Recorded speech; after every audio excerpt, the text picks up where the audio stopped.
അവസ്ഥയായി മൊത്തത്തില് ബിഗ് ബോസിൽ വിളിച്ചാ പോവോ? ഇല്ല പോയില്ല. ബിഗ് ബോസ് ഇത്രയും കാണുന്ന ആളല്ലേ, എന്നിട്ട് അതിൽ എനിക്കറിയാം അതിൻ്റെ അകത്ത് പോയി കഴിഞ്ഞാൽ നമുക്ക് എന്തൊക്കെ മാറ്റം ഉണ്ടാവും എന്നുള്ള വ്യക്തമായ ധാരണ ഉള്ള ആളാണ്. അപ്പൊ അതുകൊണ്ട് എനിക്ക് അങ്ങനെ എന്റെ നെഗറ്റീവ് സൈഡ് അങ്ങനെ പുറത്ത് വരുന്നതിൽ ആഗ്രഹമില്ലാത്ത ആളാണ് ഞാൻ. കാരണം അതിൽ നിന്ന് ഓവർകം ചെയ്യാൻ ഞാൻ ശ്രമിച്ചുകൊണ്ടിരിക്കുന്ന സമയത്ത് ഞാനിത് 40 ക്യാമറ വെച്ചിട്ട് എല്ലാവരുടെ വേണ്ടി പോയി ഇത് കാണിക്കേണ്ട ആവശ്യമില്ലല്ലോ. അപ്പൊ അങ്ങനെ ഒരു പ്രശ്നങ്ങളിലേക്ക് ഞാൻ എന്നെ പുഷ് ചെയ്യാൻ ആഗ്രഹിക്കുന്നില്ല ഇപ്പോഴത്തെ ഒരു അവസ്ഥ വെച്ചിട്ട്.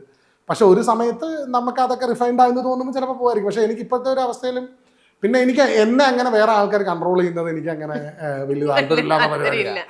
അപ്പൊ അതുകൊണ്ട് അങ്ങനെ പിടിക്കണ്ടെന്നുള്ളൊരു ഇതിലുണ്ട്. അതിന്റെ ഒരു സൈക്കോളജിക്കൽ എലമെന്റ് എനിക്ക് അത്ര എന്നെ ഒരു ഗെയിമറായിട്ട് എനിക്ക് താല്പര്യമില്ലാത്ത ആ സമയത്ത് അത് കാണാനും അത് പഠിക്കാനും ഒക്കെ ആസ്വദിക്കാനും ഒക്കെ ഭയങ്കര ഇഷ്ടമാണ്. പിന്നെ അത് സോഷ്യലി ഉണ്ടാക്കുന്ന റിപ്പിൾസ് ഭയങ്കര രസമാണ്. ഇപ്പൊ ഞാൻ ഏതോ ഒരു ഇന്റർവ്യൂവിൽ പറഞ്ഞ പോലെ, അതായത് എല്ലാവരുടെ വിചാരം നമ്മൾ ആ 14 പേരെ ബിഗ് ബോസ് വെച്ച് ഗെയിം കളിപ്പിക്കുമെന്നാണ് നമ്മുടെ വിചാരം.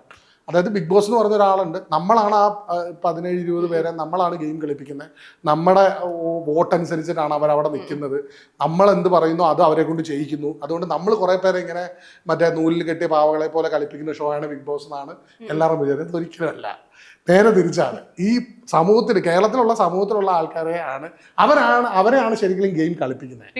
ബിഗ് ബോസ് അതിലുള്ള നൂലാണ് ഈ ആൾക്കാർ. മനസ്സിലായില്ലേ? ഇതെങ്ങനെ സൊസൈറ്റിയിൽ റിഫ്ലക്ട് ചെയ്യുന്നു എന്നുള്ള